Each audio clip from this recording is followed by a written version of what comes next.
नमस्कार मित्रांनो, स्वागत आहे तुमचं एनजी मॅथ क्लास या आपल्या यूट्यूब चॅनलमध्ये. मित्रांनो, आजचं जे आपलं लेक्चर असणार आहे त्या लेक्चरमध्ये आपलं काय करणार आहोत आज आपण, तर अतिशय संभाव्य अशी प्रश्नपत्रिका असणार आहे. आणि ही कितवी असणार आहे, तर पहिली असणार आहे. कोणत्या विषयाची असणार आहे, तर ही मराठी व्याकरणाची आपली अतिशय संभाव्य प्रश्नपत्रिका असणार आहे. तर ही आता अतिशय संभाव्य का असणार आहे, तर ही आपण कशी तयार केली, तर आतापर्यंत झालेल्या जे काही टीईटी परीक्षा आहेत, म्हणजे 2013 पासून 2025 पर्यंतच्या झालेल्या ज्या काही प्रश्नपत्रिका आहेत, ह्या सगळ्या प्रश्नपत्रिकेचं डिटेल्समध्ये विश्लेषण करून आपण काय केलेले आहे, ही प्रश्नपत्रिका तयार केलेली आहे. मग तुम्हाला परीक्षेमध्ये सुद्धा काय होणार, अशाच प्रकारचे किंवा हेच प्रश्न परीक्षेमध्ये काय केले जाणार, तुम्हाला विचारले जाणार. ठीक आहे. मग या ठिकाणी बघा, पहिला प्रश्न काय आहे, शाळा सुटली आणि मुले घरी गेले, हे वाक्य कोणत्या प्रकारचे आहे. आता वाक्य काय पहा, शाळा सुटली आणि मुले घरी गेले, हे दोन वाक्य आहेत आणि ते काय केलेत, आणि या शब्दाने जोडलेले आहेत. मग आणि काय आहे, तर आणि हे समुच्चय बोधक उभयान्वयी यावे आहे, प्रधानत्व सूचक उभयान्वयी यावे आहे, म्हणून हे कोणतं वाक्य आहे, तर हे संयुक्त वाक्य आहे. मग संयुक्त वाक्य कशाला म्हणतात बघा, तर जेव्हा दोन केवळ वाक्य, बघा इथं दोन वाक्य आहेत बघा, स्वतंत्र वाक्य आहेत. शाळा सुटली हे एक अर्थाच्या दृष्टीने स्वतंत्र वाक्य आहे आणि मुले घरी गेली हे सुद्धा काय आहे, अर्थाच्या दृष्टीने स्वतंत्र वाक्य आहे. आणि हे दोन वाक्ये कशाने जोडलेले आहेत, तर आणि या समुच्चय बोधक उभयान्वयी यावेने जोडलेत. मग बघा, जेव्हा दोन केवळ वाक्ये आणि व किंवा पण यासारख्या प्रधानत्व सूचक उभयान्वयी अव्ययांनी जोडली जातात, तेव्हा त्याला काय म्हणतात, संयुक्त वाक्य म्हणतात. ठीक आहे. आता बाकीचे ऑप्शन आपल्याला पहा, केवळ वाक्य आहे, मिश्र वाक्य आहे, प्रधान वाक्य आहे. आता प्रधान वाक्य म्हणजेच काय, तर अर्थाने स्वतंत्र वाक्य. मग याच्यामध्ये पहा, शाळा सुटली हे एक प्रधान वाक्य आहे, मुली घरी गेली हे सुद्धा काय आहे, दुसरं प्रधान वाक्य आहे. म्हणजेच संयुक्त वाक्यामध्ये काय असतात, दोन्ही वाक्य कशी असतात, प्रधान असतात किंवा अर्थाच्या दृष्टीने काय असतात, स्वतंत्र असतात. ठीक आहे. त्याच्यानंतर पहा, केवळ वाक्य कशाला म्हणतात, तर केवळ वाक्यामध्ये काय असतो, एकच उद्देश आणि एकच विधेय असते. म्हणजे केवळ वाक्यामध्ये एकच कर्ता असतो आणि एकच क्रियापद असते. मग उदाहरणार्थ पाहिलं तर मुले घरी गेले हे वाक्य कोणतं आहे, फक्त जर एवढंच वाक्य दिलं असतं तर आपलं उत्तर आलं असतं केवळ वाक्य. ठीक आहे. त्याच्यानंतर हेच वाक्य मिश्र वाक्य म्हणून कसं वापरलं जाईल पहा, जेव्हा शाळा सुटली तेव्हा मुले घरी गेले, जर असं वाक्य असतं, जेव्हा शाळा सुटली तेव्हा मुले घरी गेली, तर हे काय असतं, हे मिश्र वाक्य असतं. मग मिश्र वाक्यामध्ये काय असतंय, तर एक वाक्य प्रधान असतंय आणि एक वाक्य काय असतंय, गौण वाक्य असतंय. ठीक आहे. लक्षात आलं. मग मिश्र वाक्य लक्षात ठेवा, संयुक्त वाक्य लक्षात ठेवा, केवळ वाक्य लक्षात ठेवा. या वाक्याच्या 3 प्रकारावरती आपल्याला भरपूर सारे प्रश्न परीक्षेमध्ये विचारले जातात. याच्या अगोदरही विचारलेले आहेत. जे प्रश्न अगोदर विचारले आहेत तेच प्रश्न इथून पुढे पुन्हा विचारले जाणार. ठीक आहे. कारण 2013ला जो सिलेबस होता तोच सिलेबस आज सुद्धा आहे. कुठलाही सिलेबस बदलला नाही, कुठलाही पॅटर्न बदललेला नाही. पेपरच्या बातमीवरती भरोसा ठेवू नका. जर परीक्षा परिषदेचं ऑफिशियल नोटिफिकेशन आलं असतं तर आपण म्हटलं असतं की पॅटर्न बदललेला आहे. ठीक आहे. पुढे जाऊया. प्रश्न क्रमांक 2 बघा, खालीलपैकी स्वर संधीचे उदाहरण कोणते. मग कवीश्वर, सचिष्य, निरंतर, वाङ्मय या शब्दापैकी स्वर संधीचं उदाहरण कोणते, तर कवीश्वर हा शब्द काय आहे, स्वर संधीचं उदाहरण आहे. मग जर याचा विग्रह केला तर काय येतं पहा, कवी अधिक ईश्वर, म्हणजेच पहा इथं काय आहे, ई अधिक ई म्हणजेच काय झालं, ई तयार होतोय. मग इथं काय आहे, ही कोणती संधी आहे, स्वर संधी आहे.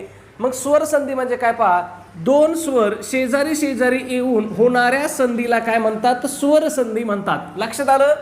बघा या शब्दामध्ये सुद्धा काय झाले, ई आणि ई हे दोन स्वर काय आलेत, शेजारी आलेत, दोघांचा एकत्र आले तर दोन स्वर एकत्र आलेत. मग या संधीला काय म्हणतात, स्वर संधी म्हणतात. ठीक आहे. त्याच्यानंतर बाकीचे पर्याय आहेत बघा, सचिष्य हा जो शब्द आहे याचा विग्रह काय बघा, सत अधिक शिष्य, कोणती संधी आहे, तर ही व्यंजन संधी आहे. त्याच्यानंतर निरंतर याचा विग्रह काय होतो, नि अधिक अंतर, ही कोणती संधी आहे, विसर्ग संधी आहे. आणि वाङ्मय या शब्दाचा विग्रह काय होतो, वाक अधिक मय, ही कोणती संधी आहे, तर ही अनुनासिक व्यंजन संधी आहे. ठीक आहे. आता हे सगळे शब्द तुम्हाला लक्षात ठेवायचे. हे कवीश्वर याचा विग्रह पण लक्षात ठेवायचा तुम्हाला, कवी अधिक ईश्वर, कारण बऱ्याच वेळेस तुम्हाला संधीचा विग्रह करायला सुद्धा लावला जातो. ठीक आहे. त्याच्यानंतर बघा, सचिष्य सत अधिक शिष्य, निरंतर नि अधिक अंतर, वाङ्मय वाक अधिक मय, हे चारही शब्द काय आहेत, परीक्षेच्या दृष्टीने खूप महत्त्वाचे आहेत. आतापर्यंत या चारही प्रश्नावरती, चारही पर्यायावरती आपल्याला प्रश्न विचारलेले आहेत.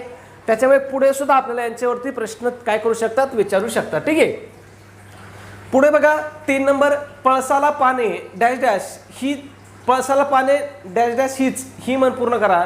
मग पळसाला पानं काय, 3च असतात. ठीक आहे. पळसाला पानं तीनच, ही शब्द नव्हता पाहिजे. पळसाला पाने तीनच ही म्हण पूर्ण करा. ही इथं टायपिंग मिस्टेक नाही आला. मग पळसाला पानं किती असतात? पळसाला पानं 3 असतात. ठीक आहे, आपल्याला सरळ सरळ काय मन पूर्ण करायला परीक्षेमध्ये लावली होती. आता पुढच्या वेळेस आपल्याला असं सुद्धा विचारू शकतात की पळसाला पाने 3च या म्हणीचा योग्य अर्थ सांगा. मग या म्हणीचा अर्थ काय होतो? तर सर्वत्र परिस्थिती कशी असणे? सारखीच असणे. त्यालाच आपण काय म्हणतो? पळसाला पाने 3च म्हणतो. आणि याच म्हणीच्या दुसरी एक समानार्थी म्हण आहे पहा, तिच्यावरती पण आपल्याला प्रश्न विचारला जातो. ती म्हणजे घरोघरी मातीच्या चुली. हीच काय? याच म्हणीची समानार्थी म्हण आहे. ठीक आहे, त्याच्यानंतर बघा, ठीक आहे, हे बाकीच्या म्हणी तुम्हाला माहिती आहे. 36चा आकडा असणे म्हणजे काय? शत्रुत्व असणे. 12 वाजणे म्हणजे काय? पूर्ण नाश होणे. परीक्षेमध्ये विचारलेले आहेत म्हणून सांगतो. पुढे जाऊया 4 नंबर. तो वकिली करतो या वाक्यातील वकिली हे कोणत्या प्रकारचं नाम आहे? आता काय नाम आहे? वकिली. ऑप्शन दिले पहा, सामान्य नाम, विशेष नाम, भाववाचक नाम आणि धातुसाधित नाम. मग हे कोणतं नाम आहे? हे भाववाचक नाम आहे. कोणतं नाम आहे? भाववाचक आहे. का? तर हे वकिली आहे. जर हे फक्त वकील असतं, जर इथं फक्त वकील असतं, वकील हे कोणतं नाम आहे? तर वकील हे सामान्य नाम आहे. वकील हे कोणतं नाम आहे? सामान्य नाम आहे. पण इथं काय झालंय? वकील या सामान्य नामाला ई हा प्रत्यय लागलाय आणि त्यापासून वकिली हे काय झालंय? भाववाचक नाम तयार झालेलं आहे. ठीक आहे, मग भाववाचक नाम म्हणजे काय बघा, त्याची व्याख्या सुद्धा आपल्याला परीक्षेमध्ये विचारली जाते. तर ज्या नामाने प्राण्यामधील किंवा पदार्थामधील गुण, भाव किंवा धर्म यांचा बोध होतो त्याला काय म्हणतात? भाववाचक नाम म्हणतात. व्याख्या सुद्धा लक्षात ठेवायची आहे. परीक्षेमध्ये आपल्याला सरळ सरळ प्रश्न विचारला जातो. ठीक आहे, इतर पर्याय बघा. मग आता याच्यामध्ये सामान्य नाम कधी असेल पहा, तर सामान्य नाम कोणतं आहे? वकील हा शब्द असता तर ते काय असतं? सामान्य नाम असतं. सामान्य नाम म्हणजे काय? तर एकाच जातीच्या पदार्थामधील समान गुणधर्मामुळे दिलेलं नाव त्याला काय म्हणतो आपण? सामान्य नाम म्हणतो. मग सामान्य नाम हे काय असतंय? जातीवाचक नाम असतं. हे लक्षात ठेवा. ते काय असतंय? एकाच जातीच्या पदार्थांना त्यांच्यामध्ये असणाऱ्या समान गुणामुळे दिलेलं नाव असतं. ठीक आहे, आणि विशेष नाम म्हणजे काय? तर विशेष नाम हे विशिष्ट व्यक्ती, वस्तू किंवा स्थळाला दिलेलं नाव असते. उदाहरणार्थ सचिन हे काय आहे? विशेष नाम आहे. ठीक आहे, पुढे जाऊया. रामाने रावणास मारले या वाक्यातील प्रयोग ओळखा. बघा, या वाक्यातला प्रयोग ओळखायला तुम्हाला 5 सेकंद लय झाले. फक्त तुम्हाला एक छोटीशी ट्रिक सांगतो. 5 सेकंदात तुम्ही काय करता? प्रयोग ओळखताल. बघा, वाक्य काय आहे? रामाने रावणास मारले. मग मारणारा कोण आहे? तर मारणारा राम आहे. मग राम कोण झाला? कर्ता झाला. मारण्याची क्रिया कोणावर घडली? रावणावरती घडली. मग रावण कोण झालं? कर्म झालं. कर्ता कोण आहे? राम कर्ता आहे. कर्म कोण आहे? रावण आहे. मग तुम्हाला सोपं सांगतो बघा, ज्या वेळेस कर्ता आणि कर्म दोघाला जर प्रत्यय लागलेला असेल, बघा, कर्ता आणि कर्म दोघाला जर प्रत्यय लागलेला असेल तर त्या ठिकाणी डोळे झाकून तुम्हाला भावे प्रयोग लिहायचा आहे. मग या वाक्यामध्ये पहा, रामाने, राम या शब्दाला ने प्रत्यय लागलाय. रावणास, रावण या शब्दाला स प्रत्यय लागलाय. मग कर्ता आणि कर्म दोघाला प्रत्यय लागलाय. मग हे कोणता प्रयोग आहे? भावे प्रयोग आहे. डोळे झाकून लिहून टाकायचं. कर्ता आणि कर्म जर दोघाला प्रत्यय असेल तर तो कोणता प्रयोग असतो? भावे प्रयोगच असतो. ठीक आहे, 100%. अजिबात दुसरं काही बघायचं नाही. ठीक आहे, मग भावे प्रयोग म्हणजे काय बघा, तर जेव्हा क्रियापदाचं रूप हे कर्त्याच्या किंवा कर्माच्या लिंग वचनाप्रमाणे बदलत नाहीत त्याला काय म्हणतो आपण? भावे प्रयोग म्हणतो. म्हणजे याच्यामध्ये जे क्रियापदाचं स्वरूप आहे हे कर्त्यानुसारही बदलत नाही आणि कर्मानुसारही बदलत नाही. ते नेहमी कसं असतंय? हा प्रश्न सुद्धा विचारलेला आहे की भावे प्रयोगामध्ये क्रियापद नेहमी कसं असतंय? तर ते कसं असतंय पहा, नेहमी तृतीय पुरुषी, नपुसक लिंगी आणि एकवचनी असतं. लक्षात ठेवायचं. ठीक आहे, परीक्षेमध्ये विचारलेलं आहे की भावे प्रयोगामध्ये क्रियापद नेहमी कसं असतंय? तर कसं असतंय ते?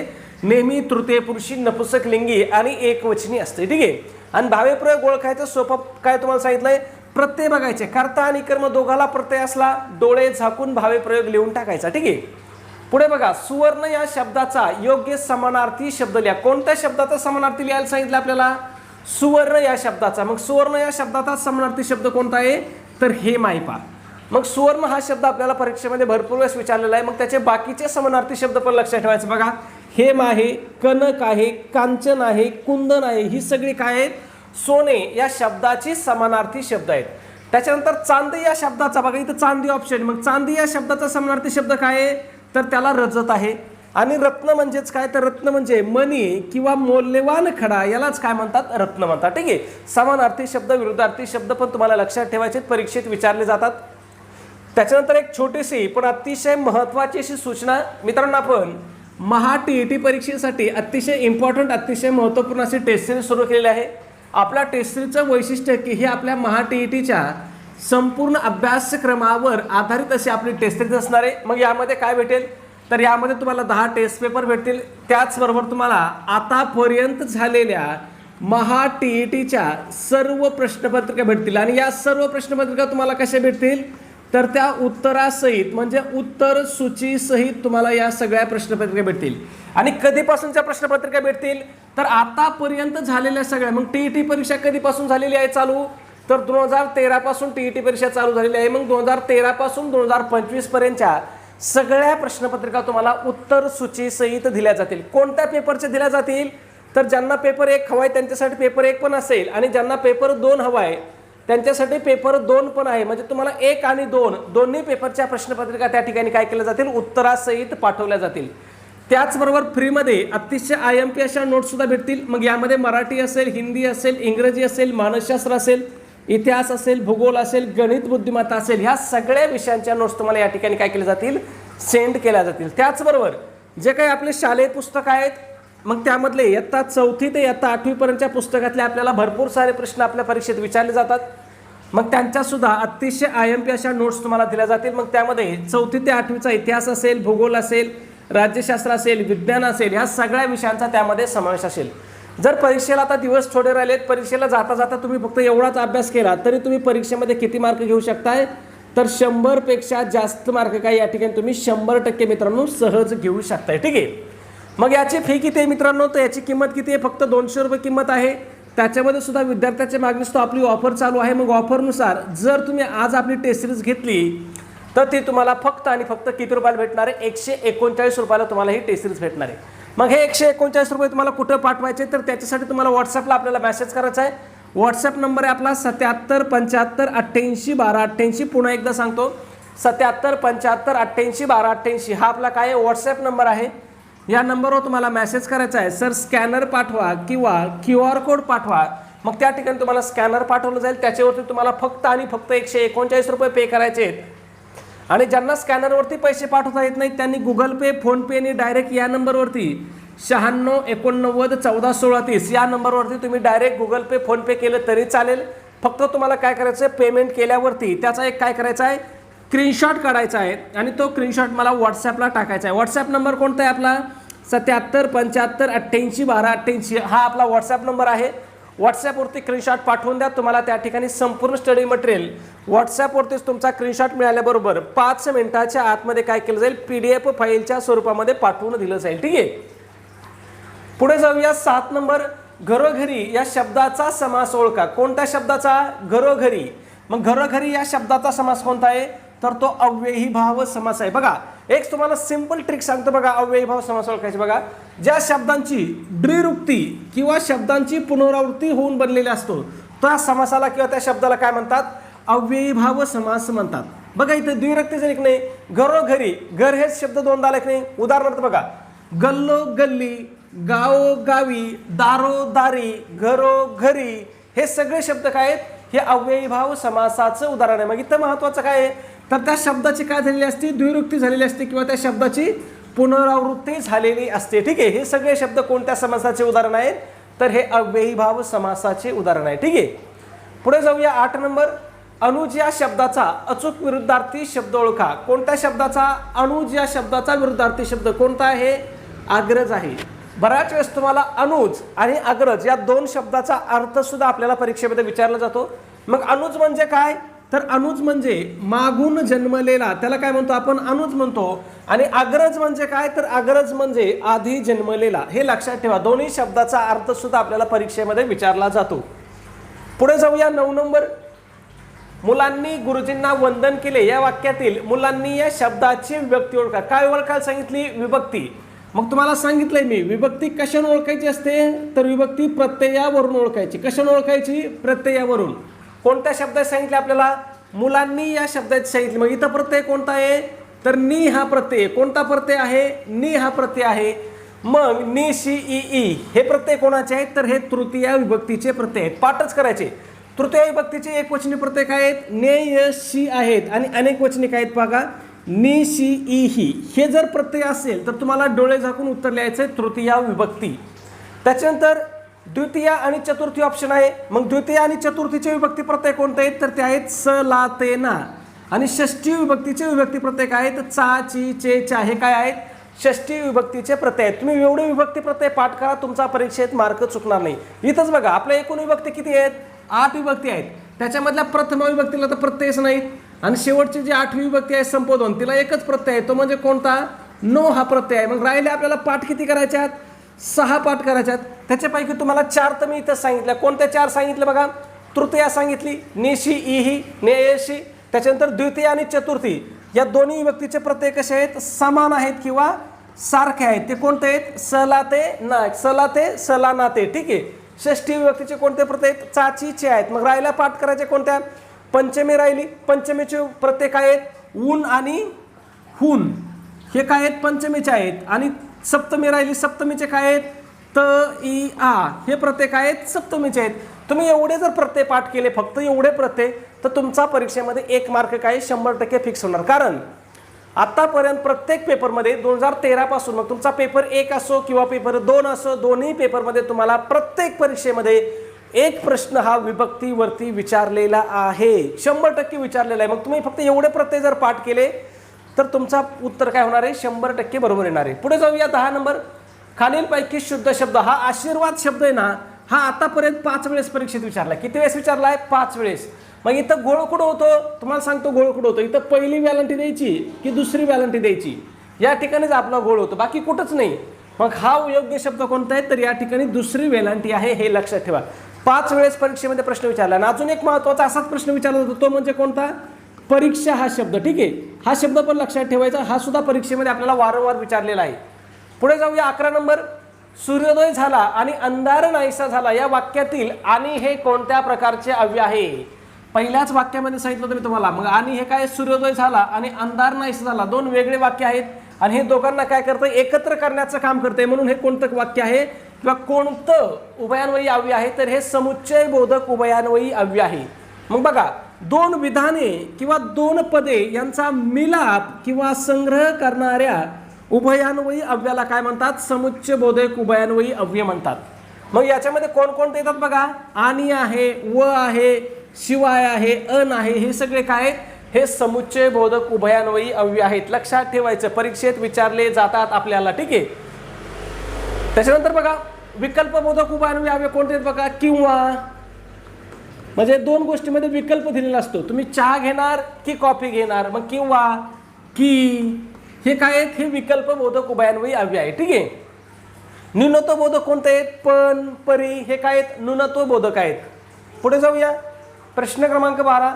विद्वान या शब्दाचं स्त्रीलिंगी रूप काय होईल. कोणत्या शब्दाचं विचारलंय विद्वान या शब्दाचं. मग याचं स्त्रीलिंगी रूप काय आहे तर विद्वान या शब्दाचं स्त्रीलिंगी रूप काय विदुषी आहे. आणि इथं एक ऑप्शन आहे बघा विदूषक. मग विदूषक या शब्दाचं स्त्रीलिंगी रूप काय होतं तर ते विदूषिका होतं. दोन्ही लक्षात ठेवायचे आहेत. परीक्षेमध्ये आपल्याला या दोन्हीवरती पण प्रश्न विचारलेले आहेत. ज्या गावच्या बोरी त्याच गावच्या भाबळी या म्हणीचा योग्य अर्थ काय होतो. मग ज्या गावच्या बोरी त्याच गावच्या भाबळी म्हणजे काय एकमेकांना चांगले ओळखणारे लोक एकत्र असणे त्यालाच आपण काय म्हणतो ज्या गावच्या बोरी त्याच गावच्या भाबळी. ठीक आहे. पुढे जाऊया 14 नंबर. आकाशाला भिडणे या वाक्यप्रचाराचा योग्य अर्थ काय. मग आकाशाला भिडणे म्हणजेच काय सर्वोच्च उंची गाठणे. काय सर्वोच्च उंची गाठणे किंवा अतिशय प्रगती करणे यालाच आपण काय म्हणतो आकाशाला भिडणे म्हणतो. पुढे जाऊया 15 नंबर.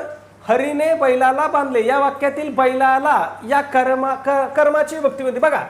बैलाला बांधले इथं प्रत्यय कोणता लागलाय ला प्रत्यय लागलाय. तुम्हाला सांगितलं मी आत्ताच स ला ते स ला ना ते हे प्रत्यय काय असतात द्वितीय आणि चतुर्थी विभक्तीचे प्रत्यय असतात. पण त्यांनी काय सांगितलंय या कर्माची विभक्ती कोणती. मग कर्माची विभक्ती नेहमी कोणती असते तर कर्माची विभक्ती नेहमी द्वितीय असते. मग बघा सकर्म वाक्यामध्ये जेव्हा कर्माला स ला ते किंवा स ला ना ते हे जे प्रत्यय लागतात तेव्हा ते काय असतं क्रमाची विभक्ती द्वितीय असते. पण आता बघा चतुर्थी विभक्तीमध्ये सुद्धा काय असतात हेच प्रत्यय लागतात. मग द्वितीय आणि चतुर्थी कशी ओळखायची तर इथे खाली वाक्य दिले बघा. राजाने ब्राह्मणाला गायी दिल्या. आता या वाक्यामध्ये बघा 2 काय आहेत कर्म आहेत. कोणते 2 कर्म आहेत ब्राह्मणाला हे एक कर्म आहे आणि गायी हे एक कर्म आहे. मग या ठिकाणी ह्या ब्राह्मणालाची विभक्ती कोणती आहे, तर ही चतुर्थी आहे. ही कशी ओळखली आपण बघा, तर तुम्हाला सांगतो. ज्या वाक्यामध्ये दोन कर्म असतात त्याच्यामध्ये एक काय असतंय, प्रत्यक्ष कर्म असते. काय असतं, एक प्रत्यक्ष कर्म. मग प्रत्यक्ष कर्माची विभक्ती कोणती असते, द्वितीय असते. आणि दुसरं कर्म असतंय अप्रत्यक्ष कर्म. ह्या अप्रत्यक्ष कर्माची विभक्ती कोणती असते, तर ती चतुर्थी असते. ठीक आहे, लक्षात ठेवायचं. मग अप्रत्यक्ष कर्म कसं असतंय, व्यक्तिवाचक नसतं, हे वस्तुवाचक असतंय. कसं असतंय, वस्तुवाचक असतंय. आणि अप्रत्यक्ष कर्म काय असतं, हे व्यक्तिवाचक असते. ठीक आहे. मग या वाक्यामध्ये बघा, व्यक्तिवाचक कोण आहे, ब्राह्मण व्यक्तिवाचक आहे, म्हणून ब्राह्मणाला ही काय चतुर्थी विभक्ती आहे. ठीक आहे. आणि चतुर्थी विभक्तीमध्ये काय असतंय, दान किंवा लाभाचा संबंध असतो. मग ज्याला दान दिलं जातं तो चतुर्थी विभक्तीमध्ये येतो. ठीक आहे, दोन्ही मधला फरक लक्षात ठेवा. जरी प्रत्यय सारखे असले तरी हा छोटासा फरक आहे. ठीक आहे. पुढे बघा 16 नंबर, उंट या प्राण्याच्या राहण्याच्या जागेला काय म्हणतात, पागा, कोरड, कवाळ, छावणी. मग उंटाच्या राहण्याच्या जागेला काय म्हणतात, तर छावणी म्हणतात. किंवा त्याला अजून एक शब्द आहे, तो म्हणजे कोणता आहे, उंट खाना पण त्यालाच म्हणतात आणि छावणी पण त्यालाच म्हणतात. फक्त छावणी कसं म्हणतात, की सैन्यातील उंटाच्या संदर्भामध्ये याला काय म्हटलं जातं, छावणी म्हणलं जातं. ठीक आहे. मग दोन्हीपैकी जो पर्याय असेल तो तुम्हाला योग्य उत्तर लिहायचा आहे. आणि हा पागा कशाचा असतो, तर पागा किंवा तबेला कशाचा असतो, घोड्यांचा असतो. लक्षात ठेवा, पागावरती सुद्धा आपल्याला परीक्षेत प्रश्न विचारलेले आहेत. पुढे जाऊया 17 नंबर, मराठी भाषेचे पाणिनी कोणाला म्हणतात. प्रश्न वारंवार परीक्षेत रिपीट होतो. मग कोणाला म्हणतात, दादोबा पांडुरंग तरखडकर यांना काय म्हटलं जातंय, मराठी भाषेचे पाणिनी म्हणलं जातंय. ठीक आहे. यांना पाणिनी का म्हणतात, तर यांनी मराठी भाषेचे पहिले पद्धतशीर काय व्याकरण लिहिलं होतं, म्हणून त्यांना मराठी भाषेचे पाणिनी म्हणतात. बाकीचे ऑप्शन लक्षात ठेवायचे बघा.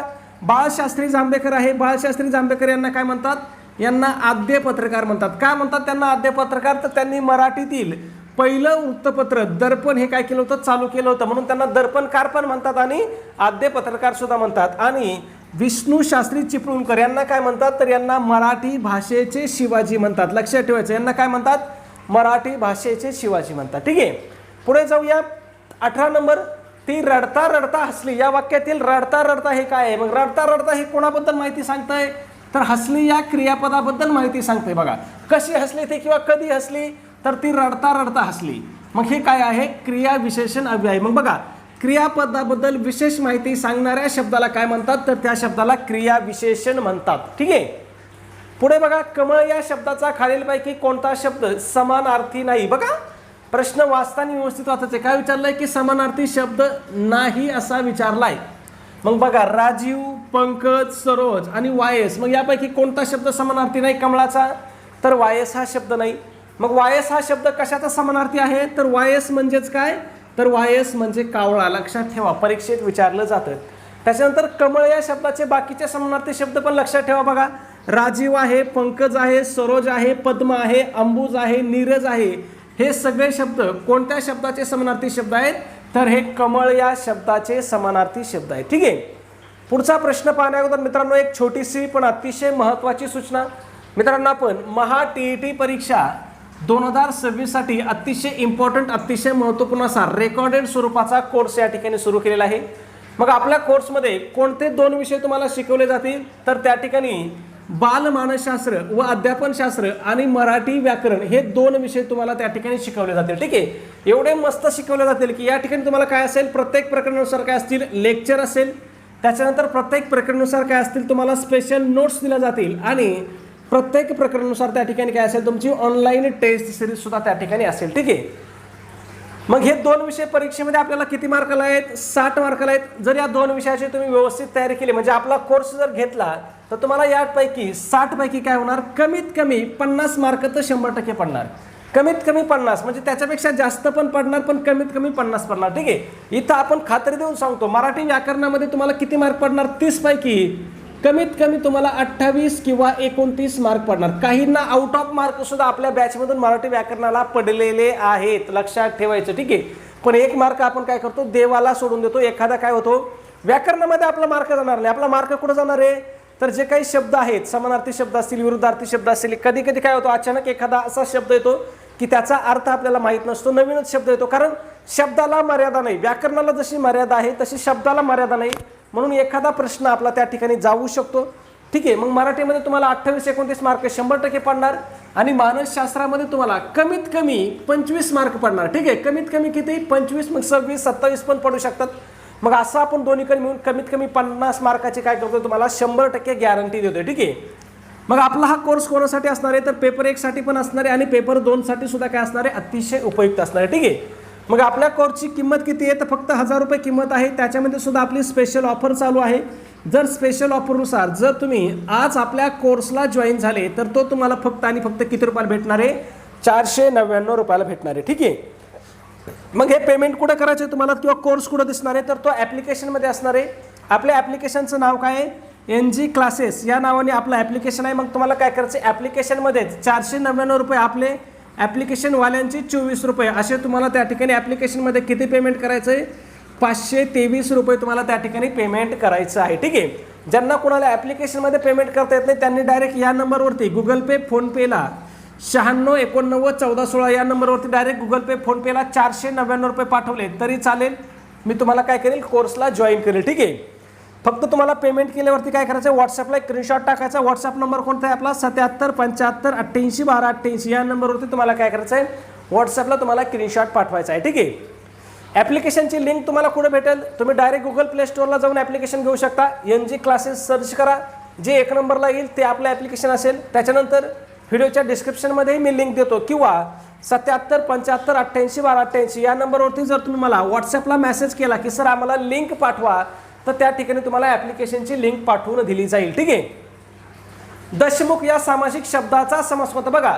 दशमुख कोणता समास आहे हा बहुव्रीही समास आहे. का बरं बहुव्रीही समास आहे तर दशमुख म्हणलं कोण लक्षात येतं आपल्याला तर 10 आहेत मुख ज्याला असा तो कोण रावण. मग या ठिकाणी बघा सामासिक शब्दातील दोन्ही पद महत्वाची नसून काय होतोय तिसऱ्याच पदाचा बोध होतो. त्या ठिकाणी कोणता समास असतो बहुव्रीही समास असतो. मग इथं बघा दशमुख म्हणजे 10 पण नाही आणि तोंड पण नाही हे पण महत्वाचं नाही आपल्याला तिसरंच पद महत्वाचं आहे ते म्हणजे कोणतं रावण. म्हणून हा काय आहे बहुव्रीही समास आहे. आता बऱ्याच जणांना वाटलं असेल की हा द्विगु समास आहे. का द्विगु समास आहे तर इथं पहिलं पद काय संख्या आहे म्हणून द्विगु समास असं दिलंय. ठीक आहे, पण इथं पहिलं पद म्हणून आपण 10 तोंड असं म्हणत नाही. दशमुख म्हटलं की आपल्या डोळ्यासमोर लगेच कोण उभा राहतो रावण उभा राहतो म्हणून हा काय आहे बहुव्रीही समास आहे. ठीक आहे, द्विगु समास कोणता असतो नवरात्र असा शब्द असेल. ठीक आहे, पंचवटी शब्द असेल. हे शब्द काय आहेत हे शब्द यांची संख्या विशेषण आहे सुरुवातीला म्हणून हे शब्द काय आहेत हे द्विगु समास आहेत. परंतु याच्यामध्ये काय आहे रावणाबद्दल आहे हे म्हणून हा बहुव्रीही समास आहे. हे लक्षात ठेवा, परीक्षेमध्ये असे छोट्या छोट्या चुका होऊ शकतात. मुलांनो शांत बसा हे वाक्य क्रियापदाच्या मुलांनो शांत बसा काय केलेले याच्यामध्ये आज्ञा केलेली म्हटलं हे कोणतं वाक्य आहे आज्ञार्थी वाक्य आहे. ठीक आहे, अर्धचंद्र देणे. अर्धचंद्र देणे म्हणजेच काय करणे गचांडी देणे किंवा हाकलून देणे. ठीक आहे, पुढे जाऊया 23 नंबर उखळ पांढरे होणे. काय उखळ पांढरे होणे. उखळ पांढरे होणे म्हणजेच काय भरपूर द्रव्य लाभ होणे. उखळ पांढरे होणे म्हणजे काय होणे भरपूर द्रव्य लाभ होणे किंवा अचानक धनप्राप्ती होणे. स्वतः केलेले भाषण या शब्दसमूहाबद्दल एक शब्द स्वतःशी केलेलं भाषणाला आपण काय म्हणतो स्वगत म्हणतो. ठीक आहे, संभाषण काय असतंय 2 किंवा अधिक व्यक्तीमधलं बोलणं त्याला आपण संभाषण म्हणतो. स्वागत म्हणजे काय तर आलेल्या पाहुण्यांचा आदर सत्कार करणे म्हणजे त्याला आपण काय म्हणतो स्वागत म्हणतो. आणि स्वगत म्हणजे काय तर स्वगत म्हणजे स्वतःशीच केलेले भाषण किंवा स्वतःशीच बोलणे याला काय म्हणतो आपण स्वगत म्हणतो. ठीक आहे, पुढे बघा 25 नंबर म्हणजे आपला शेवटचा प्रश्न. वाघ या शब्दाचे अनेक वचनी रूप काय होईल. मग वाघे होईल वाघ होईल वाघोबा होईल किंवा वाघिणी होईल या प्रश्नाचं उत्तर तुम्हाला नक्की कमेंटमध्ये सांगायचं आहे. त्याचबरोबर सबस्क्राईब केलं नसेल सबस्क्राईब करा. व्हिडिओ आवडला आहे पण लाईक करायचा राहून गेला असेल तर एक लाईक करा. आणि एक विनंती आहे मित्रांनो की आपला व्हिडिओ तुमच्याकडे असणाऱ्या शैक्षणिक ग्रुपला किंवा तुमच्या मित्रपरिवारांना नक्की शेअर करत चला. धन्यवाद.